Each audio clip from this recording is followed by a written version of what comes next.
Hello दोस्तों, हमारे channel से जुड़े रहने के लिए हमारे चैनल वशिष्ठ ब्रदर्स को सब्सक्राइब कीजिए तथा बेल आइकन पर क्लिक करके ऑल ऑप्शन पर क्लिक कीजिए।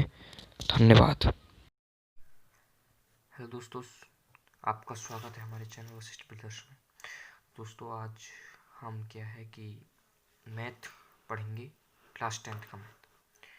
दोस्तों, आज हम पहले ही चैप्टर से शुरू करते हैं, क्लास 10th का मैथ। तो दोस्तों, पहला चैप्टर है रियल नंबर्स। दोस्तों, इसकी हम बेसिक जानकारी ले लेते हैं। जैसे व्हाट इज नेचुरल नंबर्स, ऐसे लिख ले रहा हूँ शॉर्टकट में, जल्दी वीडियो बन जाएगी बढ़िया। दोस्तों, नेचुरल नंबर्स। और दोस्तों, आप जानते होंगे, आपने पिछली क्लास में पढ़ा हुआ कि जो नंबर एक से स्टार्ट होकर इन्फिनिटिव तक जाते हैं नेचुरल नंबर्स कहलाते हैं। एक से स्टार्ट हुए वो दोस्तों, और इन्फिनिटिव पता नहीं कहाँ तक जाते हैं, वो हो जाते हैं नेचुरल नंबर्स। अब दोस्तों, ये इसमें आ जाते हैं होल नंबर्स। और दोस्तों, होल नंबर्स क्या होते हैं दोस्तों? कुछ नहीं, होल नंबर्स में जीरो और ऐड हो जाता है। वो जीरो स्टार्ट होते हैं और इन्फिनिटी तक पहुंच जाते हैं। अब दोस्तों, नेचुरल नंबर्स हो गए, होल नंबर्स हो गए। दोस्तों, मैं जल्दी जल्दी पढ़ा रहा हूँ ताकि तुम्हें पता ही बोर्ड का एग्जाम बहुत पास है। दोस्तों, जल्दी जल्दी हम कर लेते हैं रिवीजन टाइप। दोस्तों, उसके बाद में आगे इंटीजर्स। What is integers? दोस्तों, इंटीजर्स में कुछ नहीं है, जो इन्फिनेटिव यहाँ पर इन्फिनेटिव माइनस कुछ भी माइनस से यहाँ से स्टार्ट हो रहे हैं, माइनस इन्फिनेटिव से लेकर ये जीरो इसके बीच में आ जाता है, और इधर इन्फिनेटिव प्लस इन्फिनेटिव तक रहते हैं। इसका ना हमें स्टार्ट पता है, ना ही इसका एंड पता है। इनका हमें स्टार्ट पता है, एंड नहीं पता, लेकिन ना ही इसका स्टार्ट पता है, ना ही एंड पता है, बस बीच का पता है, जीरो।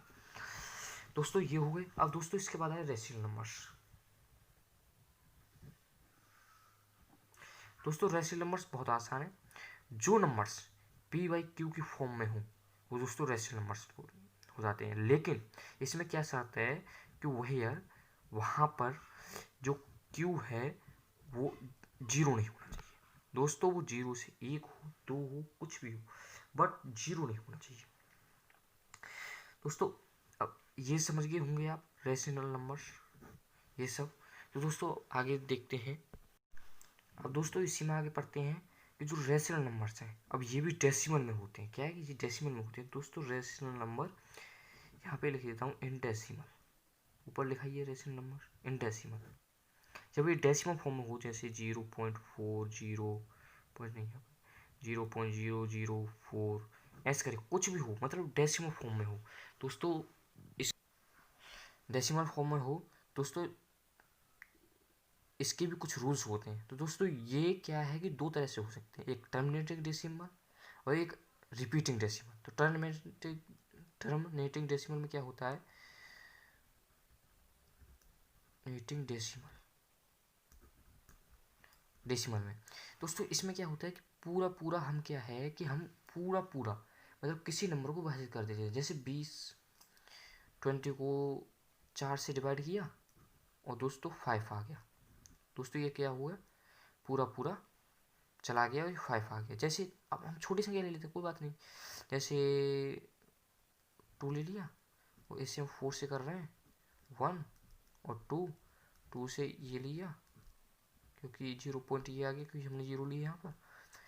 ये क्या हो गया, पूरा पूरा। इसमें हमें एक एक्यूरेट वैल्यू पता पड़ गई कि ये इसकी 0.5 है। लेकिन नॉन टर्मिनेटिंग में क्या होता है, मतलब रिपीटिंग डेसिमल, उसमें क्या होता है, उसमें कुछ और अलग है। उसमें क्या है कि जैसे 0 3 4 3 4 3 4, मतलब उसमें अभी मैंने इसमें गलत लिख लिया। उसमें क्या है कि एक नंबर रिपीट होता जाता है, जैसे 3 3 3 रिपीटिंग डेसिमल में।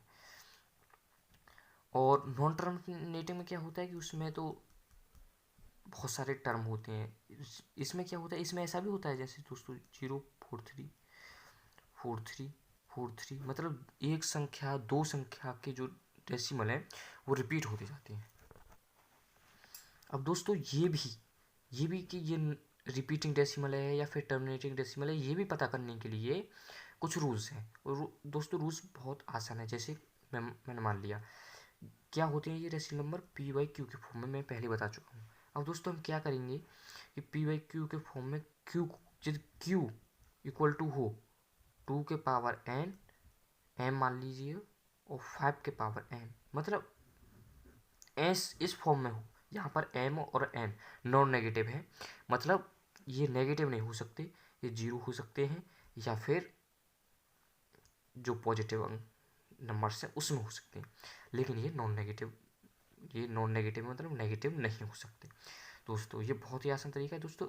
इसमें क्या है कि यदि क्यू ऐसी फॉर्म में है तो ये टर्मिनेटिंग डेसिमल है, नॉन रिपीटिंग डेसिमल नहीं है, नॉन टर्मिनेटिंग नहीं है। यदि ये ऐसी फॉर्म में नहीं है तो ये नॉन टर्मिनेटिंग रिपीटिंग डेसिमल है, मतलब उसमें नॉन टर्मिनेटिंग में रिपीटिंग वाला डेसिमल है, ये वाला और ये वाला। ये जैसे टर्मिनेटिंग डेसिमल तो ये हो जाता है 4 3 4 5 6, मतलब कहीं पे ख़त्म भी ना हो उसमें कोई भी अंक आ सकते हैं। इसमें रिपीट नॉन टर्मिनेटिंग रिपीटिंग क्या होता है, रिपीट होता है बार बार वही अंक, जैसे 476 रिपीट हो रहा है बार बार, मतलब कितनी भी बड़ी संख्या होती है जो बार बार रिपीट होती है। दोस्तों अब आगे चलते हैं, आगे और कुछ पढ़ते हैं। अब दोस्तों आगे बढ़ते हुए इसमें देखते हैं कि जैसे इसमें दिया है कोई यूक्लिड्स डिवीजन लेमा। दोस्तों इसमें मतलब पहले चैप्टर में होता है दोस्तों, कुछ नहीं है इसमें। पहले मैं तुम्हें लेमा का मतलब समझता हूँ, व्हाट इज लेमा, लेमा क्या होता है। दोस्तों लेमा बहुत आसान है, इसकी स्पेलिंग ये हो गई लेमा की। लेमा होता क्या है, ये क्या है कि प्रूवन स्टेटमेंट है, प्रूवन स्टेटमेंट। इसका क्या मतलब हुआ, स्टेटमेंट। दोस्तों इसका क्या मतलब हुआ, ये बहुत ही आसान है दोस्तों। मेरी लिखाई ख़राब है थोड़ी क्योंकि मैं मैथ का स्टूडेंट था इसलिए। दोस्तों इसका क्या मतलब है, सीधे सीधे इसका प्रूवन स्टेटमेंट का मतलब ये किसी एक चीज़ को प्रूफ करता है। ये क्या करता है, प्रूफ करता है एक चीज़ को। अब मतलब कैसे समझ सकते हैं हम इसको, अब जैसे ये यूक्लिड्स डिवीजन लेमा है, डिवीजन लेमा दोस्तों। इसमें क्या है कि इसमें मतलब हम किसी डिवाइड, जैसे डिवाइड मैंने मान लिया ये एक्स, हमने एक्स से वाई को डिवाइड किया, हमारा जो ये क्वेश्चन है ये पी आया, और हमारा ये जो रिमाइंडर है ये आर आया है। दोस्तों इसमें क्या होता है कि हमने बचपन में देखा होगा, हम क्या करते थे, इसका इसमें मल्टीप्लाई किया, मतलब डिविडेंड, हिंदी में इसको वो कहते हैं भाज्य, भाजक, इंग्लिश में इसको ऐसे कुछ कहते हैं दोस्तों, अभी मेरे को पता नहीं है। एक्स मल्टीप्लाई पी, हमने ऐसे इससे मल्टीप्लाई किया, और प्लस इसमें क्या किया, प्लस हम आर कर देते थे, पहले इसको मल्टीप्लाई किया फिर इसमें प्लस आर किया तो वाई निकल आता था। हम मानते थे कि हमने जो डिवाइड किया वो एकदम ठीक है। और दोस्तों अब इसके पीछे की भी कहानी यही है कि यूक्लिड्स डिवीजन लेमा से ही प्रूफ होता था दोस्तों। इसमें यूक्लिड्स डिवीजन लेमा में यही दिया है कि एक संख्या ये है और इसमें ये मल्टीप्लाई करके, मतलब यूक्लिड्स डिवीजन लेमा यही है पूरा, और इसमें बाकी का कुछ नहीं है। अब दोस्तों इसमें एक और दिया यूक्लिड्स डिवीजन एल्गोरिथम। दोस्तों एल्गोरिथम भी कुछ नहीं, ये एक ऐसा वेल डिफाइंड स्टेप्स है जो स्टेप्स बाय स्टेप किसी चीज़ को का सॉल्यूशन निकालता है, मतलब किसी क्वेश्चन को सॉल्व करता है, सॉल्यूशन निकालता है उसका। दोस्तों इसमें भी ऐसा कुछ नहीं है, ये क्या है एल्गोरिथम का, मैं एल्गोरिथम का मतलब समझाया था आपको, स्टेप बाय स्टेप किसी चीज़ का सॉल्यूशन निकालना एल्गोरिथम कहलाता है दोस्तों। अब यूक्लिड्स डिवीजन एल्गोरिथम एक डिवीजन एल्गोरिथम है, तो इसमें दोस्तों कुछ नहीं है, जैसे हमने वो निकाले होंगे एचसीएफ निकाले होंगे, बहुत निकाले होंगे हमने। जैसे हम एचसीएफ को डिवाइड मेथड द्वारा निकालते हैं, डिवाइड मेथड द्वारा जो निकालते हैं, कि जैसे अभी मैं निकालूँ 4 और 28 का, ऐसे मेरे को पता है 4 है इसका, लेकिन जब यदि मैं इसको निकालूँ तो ऐसे 28 में डिवाइड करूँगा, फिर उसके बाद में 7 28 और फिर 7 4 से इसमें 28 में कुछ बचा ही नहीं, 4 ही है ये तो दोस्तों इसका 4 ही हो गया ना, कुछ बचा नहीं यहाँ तो दोस्तों इसका 4 हो गया मैम से, मतलब और स्टेप्स भी आते हैं उसमें आगे। तो दोस्तों एक वेल डिफाइंड स्टेप्स है ये, स्टेप बाय स्टेप हम कुछ मतलब इससे निकाल सकते हैं दोस्तों। और इसमें कुछ नहीं है, आगे देखते हैं।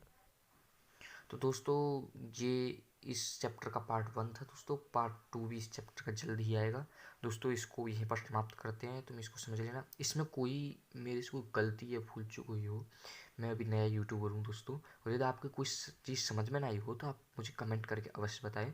मैं उसे पर दोबारा से वीडियो बनाकर दोबारा से उसे अच्छी तरह से समझाऊँगा। थैंक यू दोस्तों।